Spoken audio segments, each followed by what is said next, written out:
এই মুহূৰ্তত মই উপস্থিত আছো দক্ষিণ হাৱা মানকাছাৰ জিলাৰ ফেকামাৰী উন্নয়ন খণ্ডৰ হাজিৰাট গাঁও পঞ্চায়তৰ কাৰ্যালয়ৰ সন্মুখত আমি দেখোঁ যে আচলতে প্ৰায় 7 বছৰ পূৰ্বে নিৰ্মাণ হোৱা হাজিৰাট গাঁও পঞ্চায়তৰ গৃহৰ নিৰ্মাণৰ যি অৱস্থা আমি দেখুৱাম যে আচলতে প্ৰায় 7 বছৰ পূৰ্বে নিৰ্মাণ হোৱা কাৰ্য অৰ্থনিৰ্মিত অৱস্থাত কাৰণ প্ৰায় 30% পৰা 40% কাম হৈছে কিন্তু তাৰ পিছত আৰু ঠিকাদাৰ আৰু বিভাগীয় কৰ্তৃপক্ষৰ মৰমতেলিৰ বাবে ইতিমধ্যে কামটো আধাৰ অৱস্থাত আছে। আমাৰ এই কথা পাতিবলৈ যত্ন কৰিম। হয়, এইটো হয়, আপোনালোকৰো চকুৰ সন্মুখতে বস্তুটো চলতল বটপট হৈ আছে।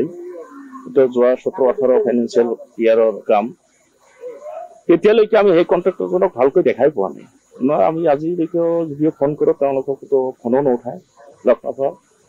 ইমান দিনলৈকে আজি 7 বছৰ হৈ যায়, তাৰ ভিতৰত মাত্ৰ 40% কাম হৈছে।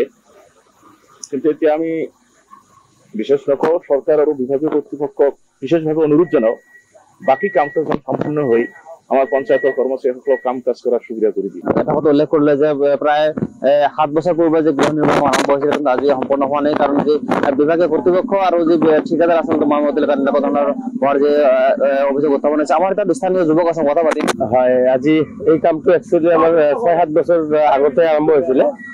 তাৰপিছত কিন্তু কামটো কমপ্লিট কৰিবলৈ সক্ষম হোৱা নাই। ধৰি লওক বিভাগীয় কৰ্তৃপক্ষ আৰু আমি কণ্ট্ৰেক্টৰকে দোষাৰোপ কৰিব লাগিব, কিয়নো এইটো ছেম কাম 3-4টা আছিলে। হাজিৰাত চুকচৰ পাতা কাটা তেনেকে তুমলি এনেকে 3-4টা কাম আছিলে। গোটেইখিনিৰে কণ্ডিশ্যন একেই আৰু কণ্ট্ৰেক্টৰো একেজনে আছিলে। তাৰপিছত এনেকে আধৰুৱা হৈ আছে গোটেইখিনি।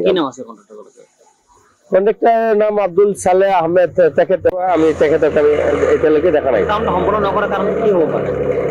কি কম, বিভাগীয় কৰ্তৃপক্ষ আৰু তেখেতৰ কিবা মেটেৰিয়েলৰ কাৰণে কামটো আধৰুৱা হৈ গ'ল। আমি জনামতে ইয়াৰ স্থানীয় মানুহখিনি এই বস্তুখিনি মেটেৰিয়েলছখিনি ছাপ্লাই দিছিলে, সেইখিনি পইচা ন্যূনতম পইচাখিনি সিহঁতে নাপালে। আৰু আপোনাৰ কি কয়, লেবাৰৰ পইচা মিস্ত্ৰীজনে কাম কৰিছিলে, আমাৰ ইয়াৰে মানুহ হয়, সিহঁতৰ উচিত মূল্যটো পোৱা নাই। এতিয়ালৈকে পইচা এতিয়ালৈকে পাব আছে, কিন্তু কণ্ট্ৰেক্টৰ এতিয়ালৈকে আজিলৈকে আৰু নাই।